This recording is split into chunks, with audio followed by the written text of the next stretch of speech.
The day the aliens came was just like any other.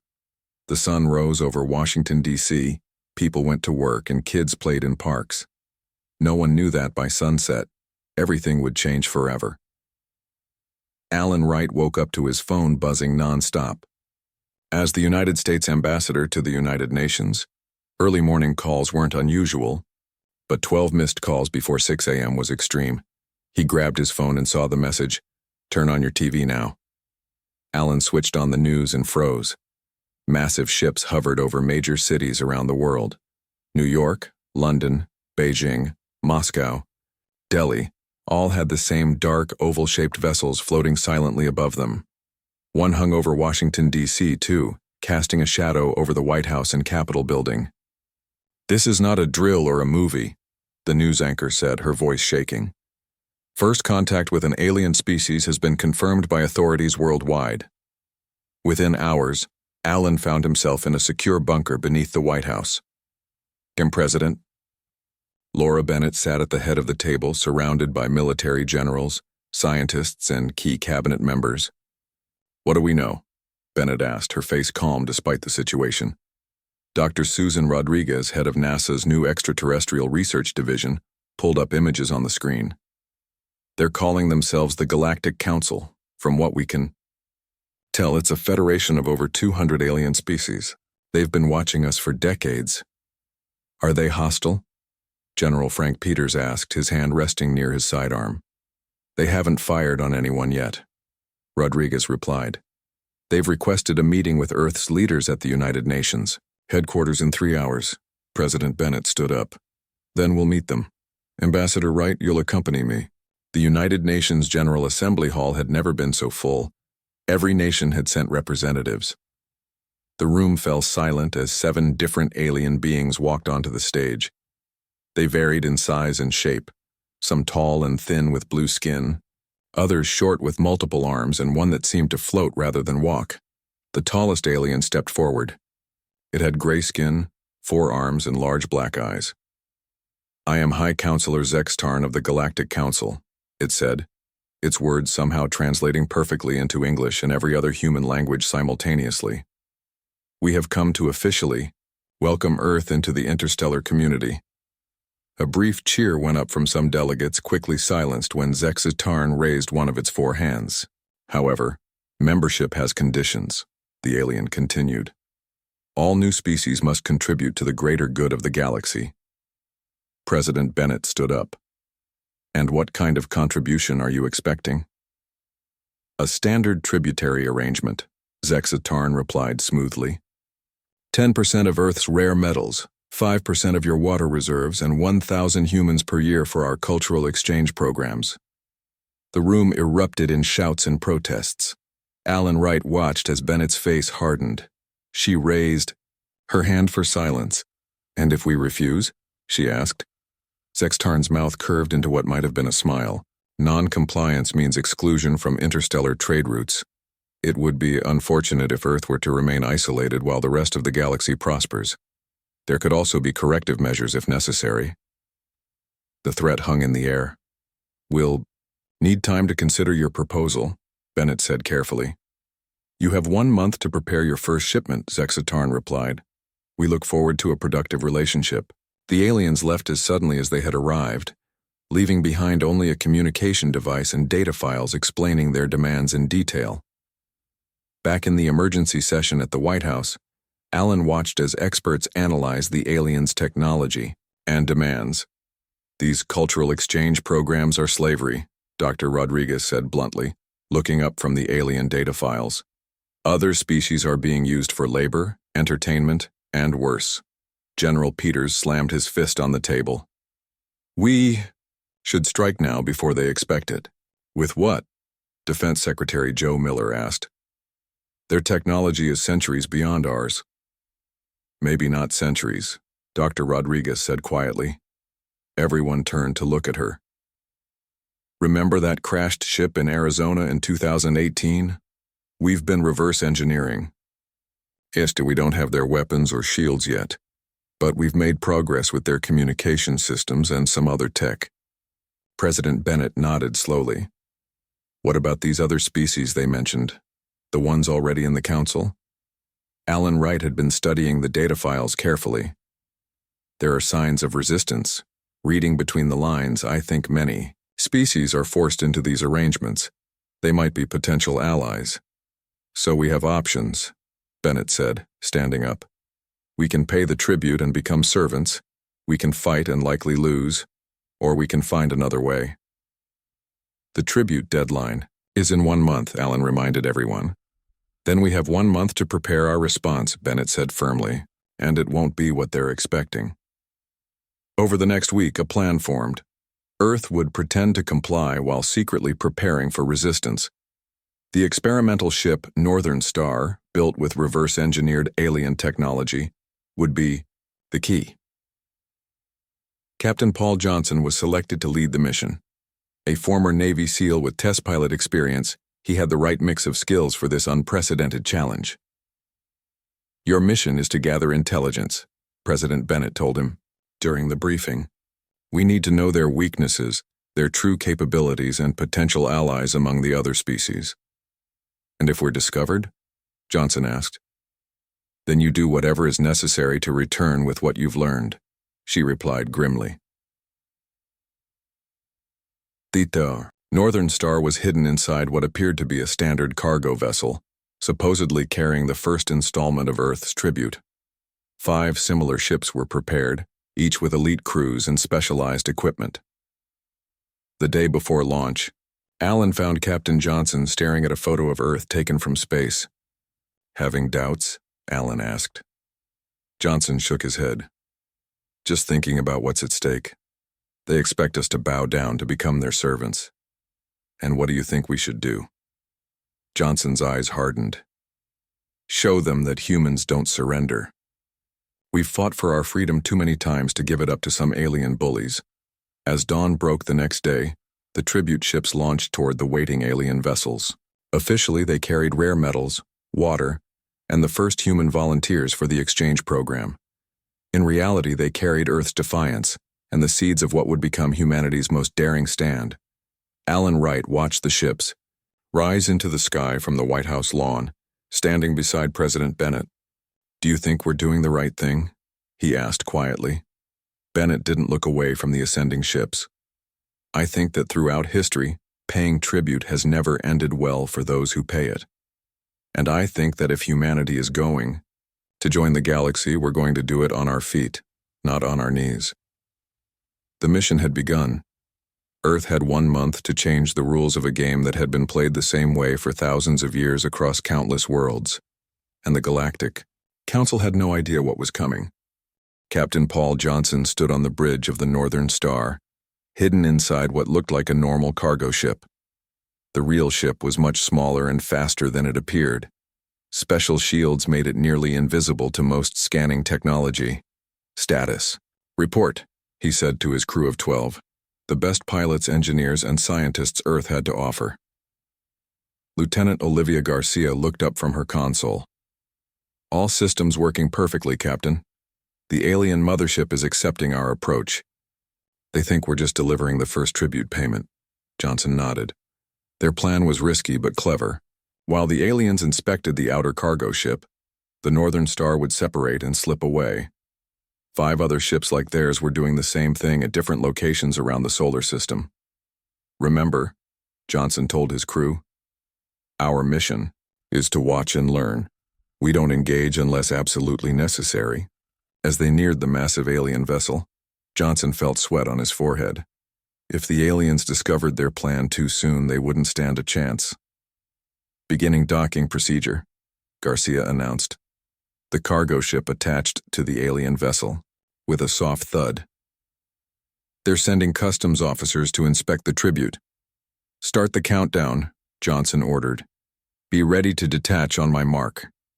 The crew waited silently as alien footsteps echoed through the outer shell. Johnson watched the security feed as 3 tall gray aliens with 4 arms each began checking the cargo containers filled with metals and water. They're moving to the passenger section, whispered Communications Officer Sam Baker. This is it. The passenger section held realistic-looking robots instead of the humans the aliens had demanded. The robots would function long enough to fool the aliens while the real ship escaped. 3, 2, 1. Mark, Johnson said sharply. Garcia hit the release button. The inner ship, the true Northern Star, detached silently from the cargo vessel. Using minimal power, they drifted away from the mothership, activating their stealth systems. "We're clear," Garcia said after a tense minute. No signs of pursuit. Johnson finally allowed himself to breathe. "Set course for the Council's main communication relay. We begin intelligence gathering now." For the next 3 weeks, the Northern Star and its sister ships shadowed Council vessels throughout the solar system. They intercepted alien transmissions, scanned their technology, and mapped their operations. What they discovered was surprising. The Galactic Council was not as united as they pretended to be. Many member species were unhappy with the leadership of the High Councilors. "It's like a giant prison," Baker explained during a mission briefing. "The stronger species force the weaker ones to pay tribute, just like they're trying to do to us." Johnson studied the data they had gathered. "Look at these communication patterns. At least 17 different species have been sending encrypted messages to each other. They might be planning something." "A rebellion?" Garcia suggested. "Possibly," Johnson replied, "if we could make contact." The opportunity came when the Northern Star discovered a small ship trying to hide near Jupiter. It carried 3 aliens from a species called the Prometheans. Unlike the Council representatives, these aliens had copper-colored skin and only 2 arms. After careful consideration, Johnson decided to risk making contact. Using the communication codes they had intercepted, he sent a simple message. "Friends?" Response came quickly. "Enemies of the Council?" "We are from Earth," Johnson replied. "We do not accept tribute demands." There was a long pause before the aliens answered. "Then we have much to discuss."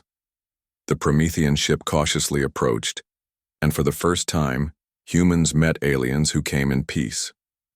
The Promethean leader, Kelthera, explained that many species had been planning to overthrow the Council for decades.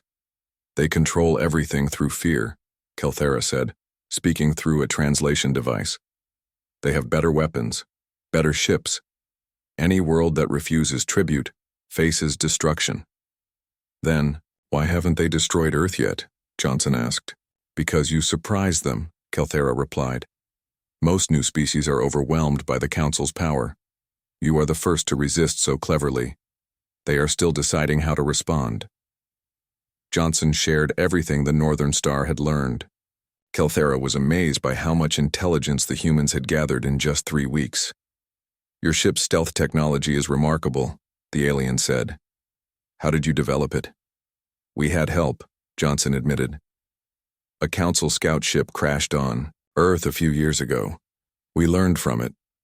Kelthera's 3 eyes widened. "You reverse-engineered Council technology that quickly. Even more impressive." Together, they formed a plan.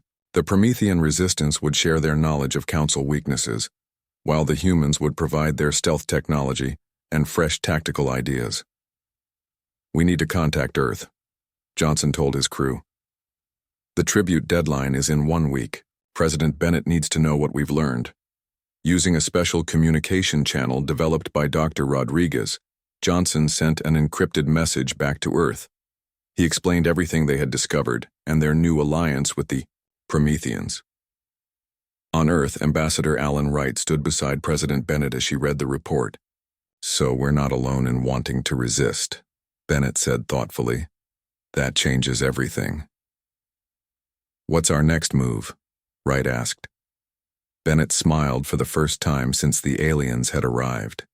"Instead of delivering the tribute, we'll deliver a message, one that every oppressed species in the galaxy will hear." She gathered her advisors and explained her bold plan.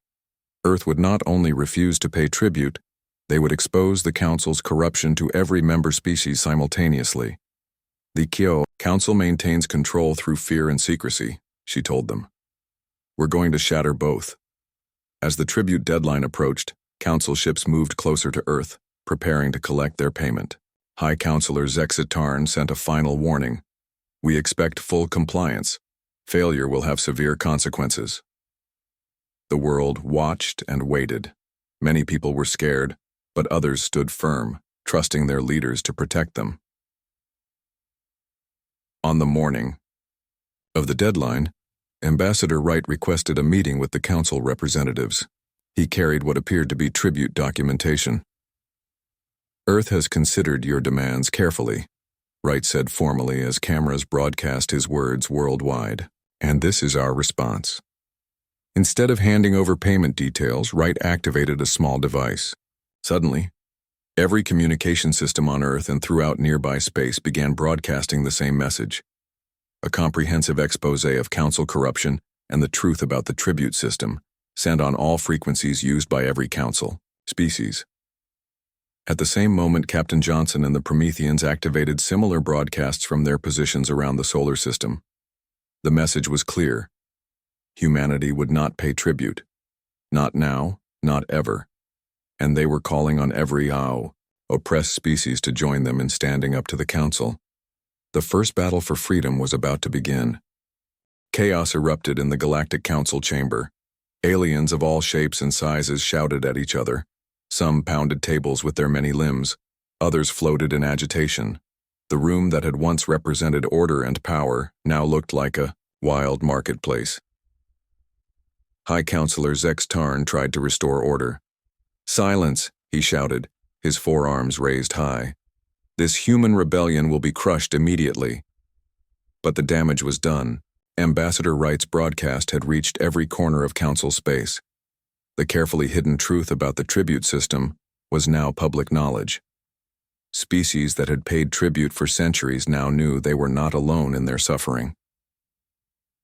Delegate Orn of the Vespid Collective, insect-like aliens with shimmering wings, buzzed angrily. "You told us humans were primitive. How did they access our private communication channels? How did they discover our secrets?" "This is a minor setback," Zex Tarn insisted. 3 battlecruisers are already moving to Earth. They will show what happens to those who defy us. On Earth, Dr. Susan Rodriguez worked non-stop in her lab, coordinating with resistance groups that had appeared across 17 worlds since the broadcast. Her computer screens showed alien faces of all types, all united by one thing: hope. "The Council has kept us divided for too long," she told them.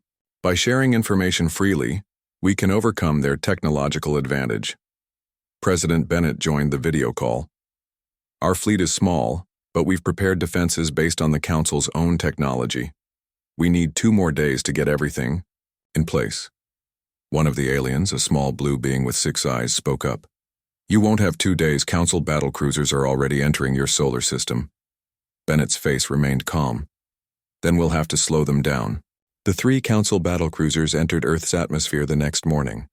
They were massive ships, each one larger than a human aircraft carrier. They positioned themselves over New York, Beijing, and London, Earth's largest cities. From the Council's command ship, Admiral Vrock sent a message to all Earth communication systems. "Your rebellion ends now. Surrender the leaders responsible for the false broadcast and resume tribute payments immediately. You have 1 hour before we begin destroying your cities." In the White House Situation Room, General Peters looked grim. "Our planetary defense system isn't ready yet. We need at least 12 more hours." "Then we use Plan B," President Bennett said firmly. "Captain Johnson, are you in position?" From the Northern Star, now hiding in Earth's orbit, Captain Johnson responded, "Yes, Madam President. All 6 stealth ships are ready. The Prometheans have shared the access codes we need." "Then proceed," Bennett ordered. As the Council's deadline approached, millions of people waited in fear. Many had evacuated the targeted cities, but many more remained. The whole world watched and prayed. Exactly 1 minute before the deadline, something unexpected happened. All 3 battlecruisers suddenly lost power. Their lights went out. Their weapon systems shut down. They hung in the air, dead and silent. Captain Johnson's voice came through on the secure channel. "Electromagnetic pulse delivered successfully. Madam President, the modified design from the Prometheans worked perfectly. Their ships are disabled but not destroyed. On the Council ships, panic spread among the crews. Their advanced technology had failed completely. Admiral Vrock tried frantically to restore power. This is impossible. Humans don't have this capability. But the humans hadn't acted alone. The pulse generators had been built using designs provided by the Prometheans and other resistant species. It was the first successful joint operation against the Council. As the disabled ships drifted harmlessly, small shuttles approached them from Earth. Rather than weapons, they carried negotiators and engineers. Their message was simple. Earth wanted to talk, not fight. In the Galactic Council chamber, news of the failed attack caused even more chaos. For the first time in recorded history, Council ships had been defeated without a single shot being fired. Delegate Orn and representatives from 12 other species stood up together. "We call for an immediate vote of no confidence in the High Council," Orn announced. "Their corruption and failures can no longer be ignored." Meanwhile, Captain Johnson and the Northern Star had made contact with the largest resistance group in the galaxy, the Promethean Alliance. Hidden for decades, they had been waiting for the right moment to act. "Your species has done in 1 month what we've failed to do in centuries," said Kelthera, the Promethean leader. "You've given us the opportunity we needed." Johnson was surprised by how many species had secretly joined the Alliance. "Why didn't you act before now?" "Fear and isolation," Kelthera explained. "The Council kept us separate, making each world believe they were alone in their suffering. Your broadcast changed everything. Across the galaxy, tribute shipments halted. Communication systems previously controlled by the Council were taken over by resistance groups. Supply lines were disrupted. The carefully built system of control began falling apart." On Earth, President Bennett addressed the United Nations. "We have disabled the Council ships without bloodshed, proving we seek peace, not war. Now we must build something better than what came before." Ambassador Wright stood beside her. "We've received messages from 22 species wanting to form a new kind of interstellar alliance, one based on cooperation, not tribute." Dr. Rodriguez stepped forward with a new report. "The Council is fracturing. 7 major species have denounced the High Councilors and called for reforms. 3 others have declared independence completely." "And the Council's response?" asked the Secretary General. "They're mobilizing their main fleet," Wright said gravely. "This isn't over yet." In deep space, the Council's remaining loyal forces gathered, their fleet of 100 warships prepared to crush the rebellion once and for all.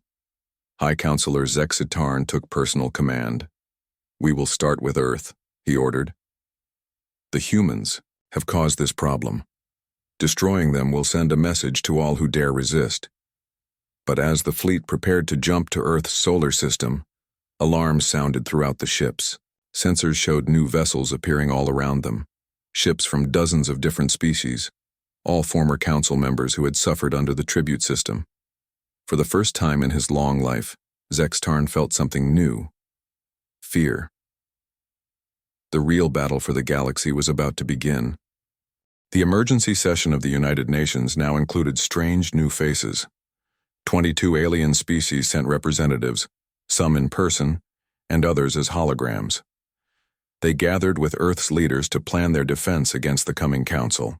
Fleet Ambassador Wright stood before them, his voice steady despite his lack of sleep. "The Council's main fleet will reach our solar system in 48 hours. We must be ready." A tall, plant-like alien with glowing flowers for eyes spoke up. "I am Vryn of the Florian Collective. We have suffered under Council rule for 3 centuries. We offer our knowledge of their battle formations." "The Tellurians offer our shield technology," said another alien with rocky skin.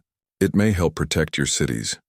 One by one, each species offered something: knowledge, technology, or ships.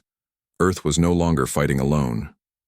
Dr. Rodriguez entered with Captain Johnson and Kelthera of the Prometheans. They carried data tablets, showing the combined fleet forming near Jupiter. "We have 87 ships from 17 species," Johnson reported, "plus Earth's 6 stealth vessels and the 3 captured Council cruisers we've managed to restart." President Bennett studied the numbers grimly. "And the Council fleet?" 103 warships, Kelthera replied.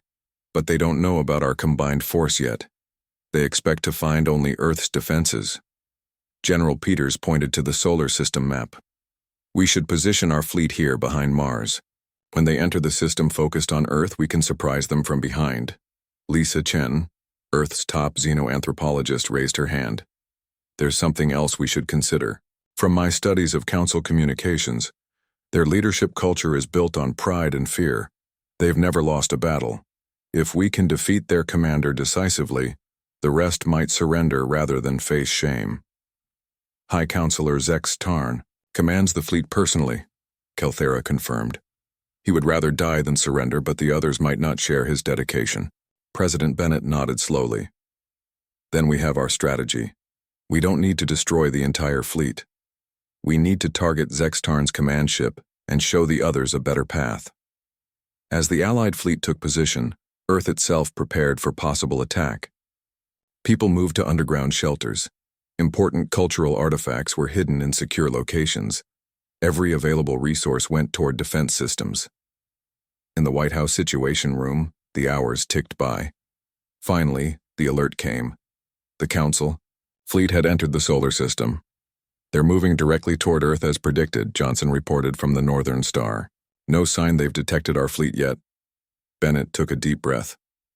All ships maintain position, wait for my command.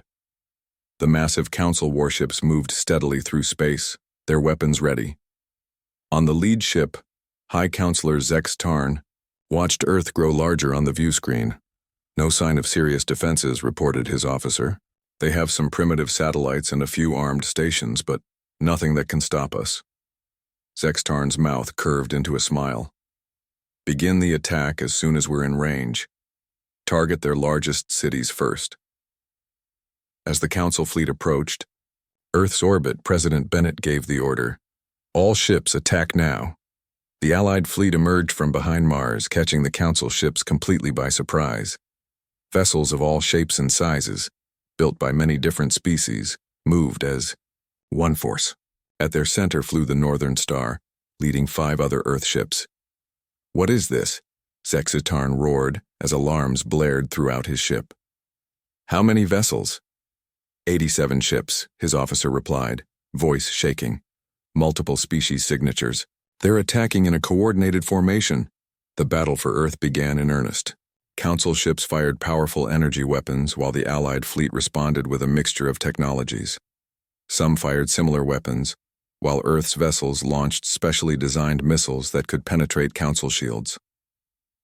On the Northern Star, Captain Johnson coordinated with the alien ships. Focus fire on their lead vessels. Don't let them form a defensive line. The Council ships tried to regroup, but they had never faced so many different attack styles at once. Ships from the Florian Collective released clouds of spores that clogged the Council ships' sensors. Tellurian vessels absorbed energy blasts and reflected them back at their sources. Earth's stealth ships darted in and out of the battle, striking critical systems and disappearing before they could be targeted. In the United Nations Hall, leaders watched the battle through a holographic display. Dr. Rodriguez provided updates as they came in. We've disabled 12 Council ships with minimal losses on our side, she reported. The Council formation is breaking apart. Ambassador Wright pointed to a large ship at the center of the Council fleet. That's Zex Tarn's command vessel. It's the key to everything. On the Council command ship, Zex Tarn watched in disbelief as his carefully planned attack fell into chaos. Several ship commanders were already retreating from the battle. Cowards, he shouted. I will have them executed for this. His communications officer turned from his station. High Counselor, we're receiving a message from Earth. They're broadcasting it to our entire fleet. Ignore it, Zex Tarn commanded. But the message played anyway, overriding their systems. President Bennett's face appeared on screens throughout the Council fleet. Attention all Council vessels, she said calmly. This conflict is unnecessary. For too long, the Council leadership has ruled through fear and exploitation. Today, that ends. We offer you a choice. Continue fighting for a corrupt system, or join us in building something better. All ships that power down weapons will be welcomed as allies. Zex Tarn screamed in rage, but to his horror, the effect was immediate. One by one, Council ships began powering down their weapons. Some captains had been waiting for exactly this opportunity. Target the Earth communication satellites, Zextarn ordered. Stop this transmission. But it was too late. Over half the Council fleet had already ceased fire. The ships that remained loyal to Zextarn were now outnumbered. Captain Johnson's voice came through on a private channel to the command ship. High Counselor, your fleet is standing down. Surrender now and no more lives need be lost. Humans. Zextarn spat the word like poison. You've ruined everything. In a final desperate move, he ordered his ship to charge directly at Earth, hoping to at least destroy one major city before he was stopped.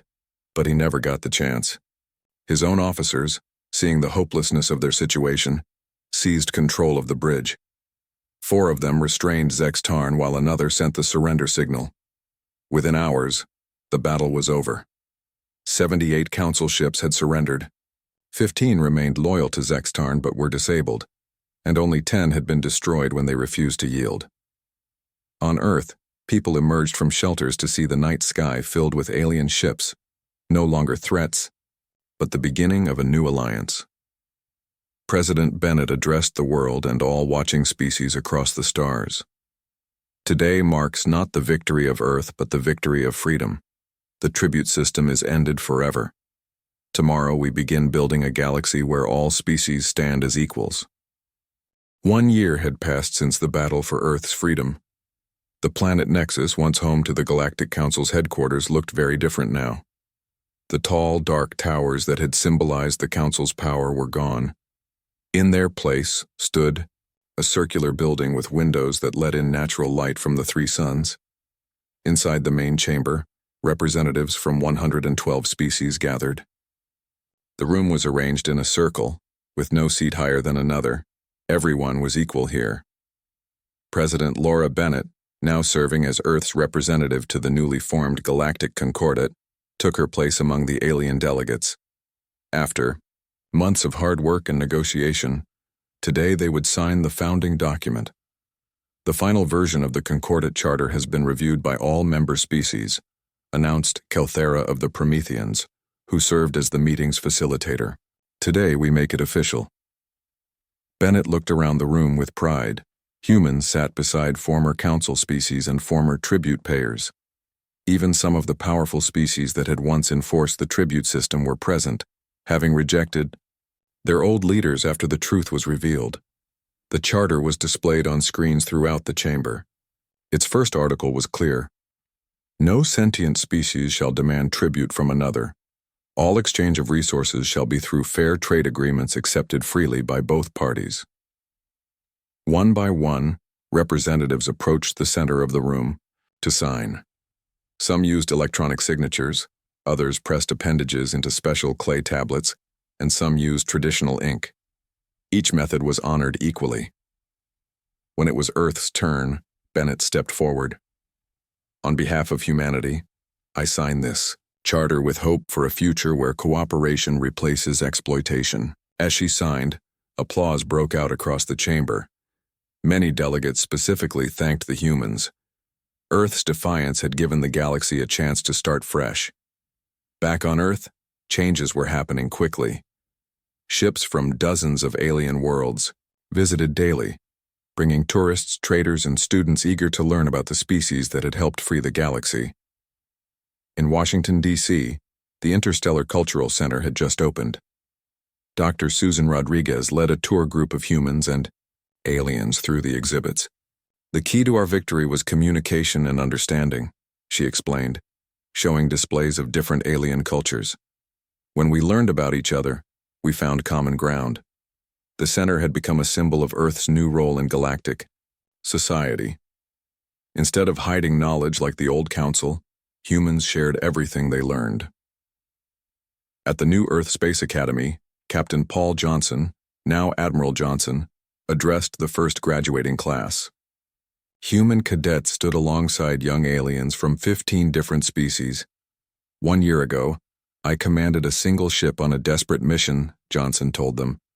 Today, you will join a fleet dedicated to exploration and mutual defense. Remember, power comes with responsibility. The graduates would serve on the new Joint Fleet ships. The Northern Star, once Earth's secret weapon, had become the model for a new generation of vessels built with combined technology from many worlds. Ambassador Alan Wright had just returned from a diplomatic mission to the former Council worlds. He met with President Bennett in the Oval Office. "How are the reforms progressing?" Bennett asked. Wright smiled tiredly. "Better than expected. 7 former high counselors, including Zex Tarn, are now facing trial under the new justice system. The wealth they hoarded has been returned to the worlds they exploited." "And the resistance?" Bennett asked. She knew some hardliners still opposed the new order. "Small and disorganized," Wright replied. "Without tribute to fund their military, they can't mount a serious challenge." Bennett nodded. "And our trade agreements?" "Flourishing. Earth's art, music, and films are especially popular, and we're learning so much from other cultures in return. Indeed, Earth was changing in ways no one could have predicted." Alien medical knowledge had led to cures for several major diseases. Clean energy technology from the Florians had helped reduce pollution. In exchange, Earth shared its unique cultural and scientific contributions. In New York, the United Nations building had expanded to include a Galactic Affairs wing. Lisa Chen supervised the team translating Earth's legal concepts for aliens and alien laws for humans. "The old council ruled through secrecy and confusion," she explained to her staff. "We believe in transparency. Every species deserves to understand the rules that govern them."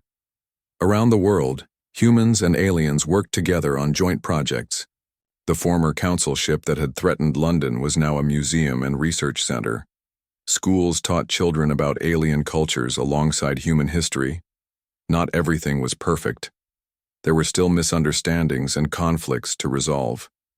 Some humans feared the rapid changes.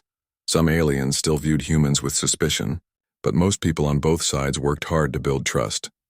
On the anniversary of First Contact, President Bennett gave a speech from the steps of the Lincoln Memorial. "1 year ago, aliens came to our world demanding tribute. They expected us to bow down in fear as so many before us had done. Instead, we chose to stand up, not just for ourselves but for all who suffered under that system." She gestured to the sky, where friendly ships now peacefully orbited Earth. "Today we celebrate not a victory in battle, but a victory of principles. We rejected the easy path of submission. We refused to pay tribute at the cost of our freedom. And in doing so, we found friends across the stars who shared our dream of a better way." The crowd cheered as alien representatives joined her on the stage. Humans who had once feared these strange beings now welcomed them as allies and friends. On a hill overlooking the ceremony, Admiral Johnson stood with Kelthara of the Prometheans. They watched the celebration in comfortable silence. "Do you think it will last?" Johnson finally asked. "This peace we've built?" Kelthara's 3 eyes blinked thoughtfully. "Nothing in the galaxy lasts forever. But for the first time in thousands of years, we have a system built on respect rather than fear. That gives it a stronger foundation than anything the Council built." Johnson nodded. The stars were no longer a threat but a promise. Humanity had faced its first galactic challenge and emerged not just unbroken, but as leaders of a new era. The tribute ships, once symbols of oppression, had been replaced by vessels of exploration and cooperation. And the message that had begun, with Earth's defiance, now echoed across 1,000 worlds. Freedom was worth fighting for, worth standing together for. The galaxy would never be the same again.